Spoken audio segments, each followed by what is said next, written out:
Hello students, it's our worksheet number 67 for class 6 to 8th, scheduled to be done on 21st September 2020. प्यारे बच्चों, ये आपकी worksheet number 67 है जो 6th, 7th, 8th सभी के बच्चों को करनी है मंडे 21st सितंबर 2020 को। और आप सभी सबसे पहले जानते हैं कि आपको अपना नाम लिखना है, आपकी क्लास टीचर का नाम, आपका roll number and student ID. Now we can move to our worksheet. Just like every day, I was watering plants in my terrace garden. हर रोज़ की तरह मैं अपने टेरेस गार्डन, जो आपका छत पे आपने कोई गार्डन बना रखा है, उसमें आप पानी दे रहे थे। Suddenly a lot of honey बीज केम फ्लाइंग, और एकदम से आपने क्या देखा, बहुत सारी मधुमक्खियाँ उड़ती हुई वहाँ पर। व्हेन आई चेक्ड केयरफुली, और जब मैंने ध्यान से देखा, I noticed a Honey com on one of the big plants. मैंने एक बड़े से प्लांट पर क्या देखा, हनी कॉम होता है बेटा मधुमक्खी का छत्ता। I was very excited to see it because I had only read about it in books till now. मैं बहुत ज़्यादा एक्साइटेड, उत्सुक थी उसको देखने के लिए, उसे ऑब्ज़र्व करने के लिए, क्योंकि आज तक सिर्फ मैंने इस बारे में बुक्स में ही पढ़ा था। अब नाउ यानी कि अब I understand why reading books is so important. अब मुझे ये समझ आया कि किताबें पढ़ना क्यों बहुत ज़रूरी है, क्यों बहुत इम्पॉर्टेंट है। Had I not learned about staying away from the honey com, अगर मुझे ये ना पता होता, मैंने ये ना सीखा होता कि हमें मधुमक्खी के छत से दूर रहना होता है, I would have touched it out of curiosity and got bitten by the honey bees. और मैंने क्या किया होता, मैंने अपनी उत्सुकता में उसको टच कर दिया होता। और अगर मैं हनी कॉम को टच करूँगी तो क्या होगा, जो हनी बीज हैं वो डंक मारती हैं बेटा, वो काट लेती हैं। तो यही कह रहे हैं कि अगर किताब से जो मैंने पढ़ा उसे याद ना रखा होता, अगर मैंने किताब ना पढ़ी होती तो शायद मैं ये गलत करती और वो मुझे हर्ट कर सकता था।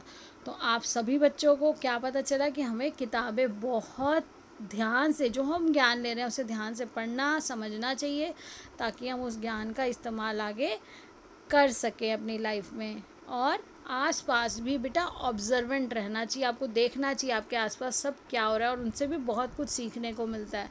Now come let's find us more interesting information. तो बेटा ये देखिए, ये हमें हनी बी का दिखाया गया है पिक्चर। तो यहाँ पर देखिए हनी बी कैसी, ये जाली जाली से जा आपको दिख रहा है ना, और ये शेप कैसी है, देखो बेटा, ये इसको बोलते हैं हेक्सागोनल शेप। क्यों? क्योंकि इसके हेक्सा मीन 6, देखिए 6 साइड्स हैं इसकी, 1 2 3 4 5 एंड 6 साइडेड शेप होती है ये, और इसको बोलते हैं हेक्सागोनल। तो अब देखिए ये कैसे मधुमक्खी का छत्ता, आप कई बार बड़े बड़े पेड़ों पर भी देखते हैं कि मधुमक्खी का छत्ता लगा होता है, और आपको मम्मी पापा बोलते हैं कि इस पेड़ के पास मत जाना, वहाँ मत खेलना। या मधुमक्खी के छत्ते पे कई बार कई बच्चे अगर पत्थर वगैरह मार देते हैं तो एकदम झुंड निकलता है उनका और वो काट लेता है। तो वही चीज़ है कि आपको ये सब ध्यान भी रखना है, और अपने अर्जित ज्ञान को, जो आप सीख रहे हो, नॉलेज गेन कर रहे हो, उस नॉलेज का यूज़ भी करना है सही जगह पर। अब देखिए समय आने पर हम तभी यूज़ कर पाते हैं जब उन्हें ध्यान से समझेंगे। तो अब ये देखिए, what is the shape of the honey com. तो हमने अभी डिस्कस किया कि शेप ऑफ हनी कॉम क्या है। शेप ऑफ हनी कॉम है हेक्सागोनल। हेक्सागोनल शेप आप यहाँ पे बेटा छोटा सा ऐसे बना भी देंगे, क्योंकि आपको फिर बाद में याद रहेगा। हेक्सागोनल अंदर मैंने लिख दिया 6, क्योंकि इसकी 6 साइड्स होती हैं। हेक्सागोनल शेप इसकी है hexagonal. Next, what is the substance in honeycomb and how is it beneficial for अस। तो हनीकॉम यानी कि मधुमक्खी के छत्ते पे क्या होता है, मधु, हनी होता है उसमें। तो हनी हमारे लिए कैसे यूज़फुल है, तो बेटा ये देखिए आपके लिए यहाँ पे ये मैंने ये आंसर्स भी दिए हैं। तो the shape of the honeycomb is hexagonal. क्यों? देखिए पूरा सेंटेंस लिखना भी सीखना है आपको, सिर्फ वन वर्ड आंसर से नहीं चलता, हमें आंसर लिखना आना चाहिए। उन्होंने पूछा व्हाट इज़ द शेप, तो the shape of the honeycomb is hexagonal, और हमने ये शेप साथ में बना भी दी। और याद रखने के लिए इसमें 6 लिख दिया, यानी कि 6 साइडेड जो फिगर होती है उसको हेक्सागोनल बोलते हैं, और ये 6 साइडेड फिगर है। नेक्स्ट क्वेश्चन है, what is present in the honey comb and how is it beneficial for अस। तो यहाँ पर क्या है, यहाँ पर है हनी। हमारे पास क्या होता है, honey is present in honey comb and it is beneficial for us as medicine for throat infections. गले की कोई भी परेशानी हो तो मम्मी बोलती है थोड़ा सा हनी ले लो। हनी टस आपने सुना होगा, हनी टस मेडिसिन भी आती है जब खराश हो, गले में खांसी हो। तो देखिए हनी बहुत अच्छा है हमारे लिए। ईज डाइजेस्टिव प्रॉब्लम्स, कोई भी पाचन क्रिया से संबंधित कोई परेशानी हो तो भी हनी काम आता है। रेगुलेट ब्लड शुगर, तो हमारी बॉडी में जो ब्लड शुगर लेवल है उसको भी वो नियंत्रित करता है, रेगुलेट करता है। Increase athletic performance. Athletic performance क्या होती है बेटा, आप एथलीट्स देखते हो जो स्पोर्ट्स पर्सन होते हैं, तो उनको बहुत लंबे समय तक बहुत सारा अपना वर्कआउट करना पड़ता है। तो उस वर्कआउट के टाइम पे उनको ऐसा चाहिए जो डायरेक्ट, क्योंकि ये बेटा डाइजेस्टिबल है, ऐसी चीज़ है कि एकदम से डाइजेस्ट होती है, जो हनी बीज ने बनाई है। और एक और आपको बात मज़े की बताती हूँ कि हनी जो होता है ना, हनी एक ऐसी चीज़ है जो कभी ख़राब नहीं होती। अगर प्योर हनी है तो वो कभी ख़राब नहीं होता। तो आप देखिए, it also boost up immune system. तो हमारी रोग प्रतिरोधक शक्ति, जो आजकल हम कहते हैं कि हमें ऐसी चीज़ें खानी चाहिए जिससे हम रोगों से हमें लड़ने की शक्ति मिले, तो वो उसमें भी हेल्प करती है। अब देखिए नेक्स्ट क्वेश्चन क्या है हमारा। नेक्स्ट क्वेश्चन है, do you know the honey bees play a very important role in protecting the environment, collect information about it. आप जानते हैं कि हमारे पर्यावरण को की रक्षा करने में जो हनी बी है वो बहुत इंपॉर्टेंट रोल प्ले करती है। यस, अब वो देखिए कैसे बेटा। जो आपका आंसर नंबर 3 है वो यहाँ पे देखिए, Honey bees play a very important role in protecting the environment by helping in pollination। pollination process क्या होता है, आपने pollination flowers के साथ पढ़ा है। flowers में pollination होता है जब वो मेल आपका जो गेमीट है उसको फीमेल गेमीट के पास लेकर जाता है, और उसी के बाद वो जो है फ्रूट में चेंज होता है एक फ्लावर। तो ये इससे क्या हुआ, they support the growth of trees. अब ट्रीज़ की ग्रोथ में हेल्प करती हैं, फ्लावर्स की और अदर प्लांट्स की ग्रोथ में, उनका जो प्रॉपर सिस्टम है उसको कैरी ऑन करने में हेल्प कर रही हैं। तभी तो वो सीड बनेंगी, जब वो फ्रूट बनेगा और सीड होगी तो नया पेड़ या पौधा आएगा।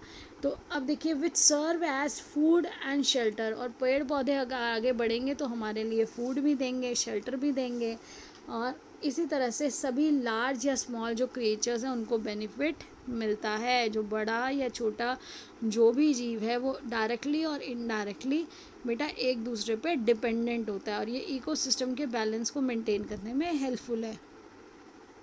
अब देखिए नेक्स्ट क्वेश्चन है हमारा, what other animals protect the environment apart from Honey बीज, लिस्ट देम। तो यहाँ पे आपको उन एनिमल्स के नाम बताने हैं जो हनी बीज के अलावा और कौन से एनिमल्स हैं जो हमारे एनवायरनमेंट को प्रोटेक्ट करने में हेल्प करते हैं। तो बेटा यहाँ पे पहले मैं आपको एक बात बताती हूँ कि आपका आंसर जो है वो यहाँ तक आप चाहें तो खाली यहाँ तक लिख सकते हैं। आप सिर्फ यहाँ तक, ये आंसर नंबर 4 है, या आप आंसर नंबर 4 इतना लिख सकते हैं। और ये आपका है फन फैक्ट। ये एक चीज़ जो इससे संबंधित है मैं आपको बताना चाहती हूँ, इसलिए मैंने आपको यहाँ पर ये फन फैक्ट दिया है। Animals which protect environment are, जो एनिमल्स प्रोटेक्ट करने में एनवायरनमेंट को, एनवायरनमेंट के सिस्टम को, बैलेंस को मेंटेन करने में हेल्प कर रहे हैं, वो है स्क्विरल। उसी से ही देखिए वो सीड्स छुपा के भूल जाती है मिट्टी में, और जब वो सीड्स छुपा के भूल जाती है स्क्विरल, तो वो जो नट्स होते हैं वो बाद में क्या होता है, वो प्लांट्स में चेंज हो जाते हैं, वो वहीं पे ही जर्मिनेट कर जाते हैं मैक्सिमम टाइम। और जब वो जर्मिनेट करते हैं तो फिर से वो हमें नए प्लांट्स, नए ट्रीज़ मिलते हैं। तो स्क्विरल इस तरह से हमारी हेल्पफुल है। फिर देखिए डॉग्स कैसे, देखिए डॉग्स जो होते हैं वो एनिमल्स का देखिए बोन्स खाते हैं, नॉनवेज खाते हैं, तो वो जो डेबरीज हैं, अब बोन्स को देखिए, जो बोन्स अगर ह्यूमन बीइंग ने नॉनवेज खाया, बोन्स जो हैं उनको डिकम्पोज होने में जो समय लगेगा, उससे पहले जो डॉग है उसे कंज्यूम करके उसको सिंपलर फॉर्म में चेंज कर देता है। इसी तरह से हमारे माइक्रो ऑर्गेनिज्म जो आपने पढ़ा है अभी, सूक्ष्म जीव, वो क्या था, राइजोबियम जो है वो हवा से नाइट्रोजन को फिक्स कर रहा है, नोड्यूल्स में जो पल्सेस हैं हमारी दालों के पौधों में, या फिर हमारे जो सारा बायोडिग्रेडेबल जो मटेरियल है जैसे फल और सब्जी के छिलके, इन सब छिलकों को वापस सिंपलर फॉर्म में तोड़ना, उसको मिट्टी में मिक्स होने के लिए हेल्पफुल, उतने ही सिंपल फॉर्म में चेंज करना कॉम्प्लेक्स से, ये सब काम कौन कर रहे हैं? माइक्रो ऑर्गेनिजम्स कर रहे हैं। जैसे आप देखेंगे केचुए हैं, स्नेल्स हैं मिट्टी में, तो ये सारे उसको चेंज करते हैं। तो ये भी हमारे एनवायरनमेंट को क्लीन करते हैं। नहीं तो सोचो वो कितना कूड़ा इकट्ठा हो जाए। उसके बाद देखिए बेटा ऑक्टोपस, उसका मैं यहाँ पे आपको एक फ़न फैक्ट बताऊँगी ऑक्टोपस का। और ऑक्टोपस के फ़न फैक्ट के बाद यहाँ देखिए मैं आपको एक चीज़ और बता रही हूँ। ये देखिए अब आपको आंसर बहुत अच्छे से विजिबल भी होगा। Birds as scavengers. तो बर्ड्स एज स्कैवेंजर्स क्या है बेटा? बर्ड्स जो स्कैवेंजर का काम करते हैं। बहुत सारे एनिमल्स देखो बेटा, कई बार किसी प्रॉब्लम से कभी देखो किसी भी छोटे या बड़े जीव की जब मृत्यु हो जाती है, जब डेथ हो जाती है, तो वो एनिमल की बॉडी जब पड़ी होती है उसको आप कभी देखिएगा कि क्रो उसको किस तरह से खींच के, या ईगल, काइट, ये सब क्या करते हैं? ये हमारे एनवायरनमेंट के क्लीनर्स हैं। स्कैवेंजर्स को आप इनडायरेक्टली कह सकते हो, क्लीन आवर एनवायरनमेंट। उस सारे डेब्रीज को, वो सारी डेड बॉडीज़ को वापस डिकम्पोज करने में, हेल्प करने में ये एनिमल्स और ये बर्ड्स हेल्प करते हैं। क्योंकि बेटा वो ही उसको वापस उसको सिंपलर फॉर्म में चेंज करने में हेल्प कर रहे हैं और सफाई कर रहे हैं एक तरह से। नहीं तो वो सड़ जाएंगी वो बॉडीज़, वो मरे हुए जानवर, कोई भी जीव है, अगर वो मरा हुआ वहाँ पड़ा रहेगा तो वो वहाँ पे सड़ेगा और बहुत सी बीमारियों को पैदा करेगा। लेकिन जब ये बर्ड्स, ये स्कैवेंजर्स या माइक्रो ऑर्गेनिज्म उस पर वर्क करते हैं तो वो उसको सिंपलर फॉर्म में चेंज कर देते हैं, जो हमारी मिट्टी को और ज़्यादा फर्टाइल बना देता है, तो हमारे लिए हेल्पफुल होता है। अब देखिए मैंने जो आपको कहा था एक आपके लिए फन फैक्ट, तो बेटा ये है ऑक्टोपस। आपने देखा है कि ऑक्टोपस का ये छोटा सा एक पिक्चर भी बनाया गया है। आपको एक बात बताऊं, ऑक्टोपस फॉलोज 3 Rs, जो हम कहते हैं रिड्यूस, कम करो, जो नॉन बायोडिग्रेडेबल चीज़ें हैं उनको कम यूज़ करो, फिर रीयूज़ एंड देन रीसाइकल, फिर उसको दोबारा यूज़ करो। अगर आपने यूज़ किया, आपका जब तक वो इस्तेमाल हो सकता है उसको दोबारा यूज़ करो और फिर उसको किसी और काम में यूज़ कर लो, तो वो क्या है? रीसाइकल। और वो कैसे? रीसाइक्लर्स बोला जाता है ऑक्टोपस को। ये समुद्री जीव हैं और ये कैसे रिसाइकल करते हैं? ये इनके टेंटिकल्स है ना बेटा, ये इस तरह से जो इनके हाथ दिखाई दे रहे हैं आपको, ये टेंटिकल्स पकड़ लेते हैं चीज़ें जो पानी में। ह्यूमन बींग्स अपना कुछ भी डाल देते हैं, पैकेट्स डाल देते हैं, कोकोनट का जो शेल है, जो नारियल के बाहर का हार्ड सरफेस है वो, या फिर आप ग्लास कंटेनर्स, कुछ भी जो चीज़ें हम इस तरह से समुद्र में फेंक देते हैं लोग, उन चीज़ों को लेकर ऑक्टोपस जब अपने टेंटिकल्स में पकड़ता है, उनसे काम करता है, उनको रीयूज़ करता है और इस तरह से अरेंज कर देता है अपनी क्रिएटिविटी से। देखिए they put their tentacles to work, reusing, reducing waste through their creative use of glass containers, coconut shells and other debris।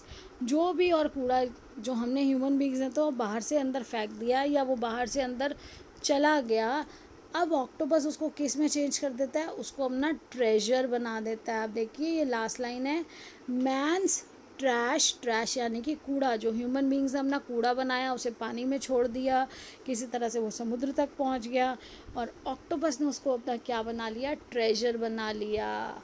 तो देखो ट्रेजर हंट करते हैं ना आप लोग, आप ट्रेजर हंट करते हैं कि कहाँ पर है सारा ट्रेजर, खजाना कहाँ है? ऑक्टोपस ने हमारे कूड़े को ही खजाने में, अपने खजाने में बदल लिया। तो कितना बड़ा रिसाइकलर है वो। ये है हमारा फन फैक्ट। आशा करती हूँ कि आप सबको ये बहुत अच्छा लगा होगा, मज़ा आया होगा कुछ और जानकर भी, और आप अपना काम समय से अच्छी तरह बेटा करके अपनी टीचर के पास भेजेंगे। और बेटा एक चीज़ और याद रखेंगे, इससे संबंधित कोई भी जानकारी जो आपको दी जा रही है, जो ये वर्कशीट, स्पेशली ये वाली जो सब्जेक्ट की नहीं है, इनको बोल रहे हैं जेनरिक वर्कशीट्स। ये वर्कशीट्स आपकी नॉलेज को बढ़ाने के लिए हैं, तो इसे रिलेट करिए, अपने फैमिली में सबको बताइए, ब्रदर सिस्टर को बताइए। आप जितना शेयर करेंगे उतना ही आपको वो याद रहेगा, आप उसको अप्लाई कर पाएंगे। अपने फ्रेंड्स को दीजिए, जो फ्रेंड्स आपके जिनके पास ये नहीं है वीडियोस, उनके पास पहुंचाइए ताकि वो भी अपना काम टाइम पे कर सके। And keep learning, stay blessed, stay happy, stay healthy. Thank you.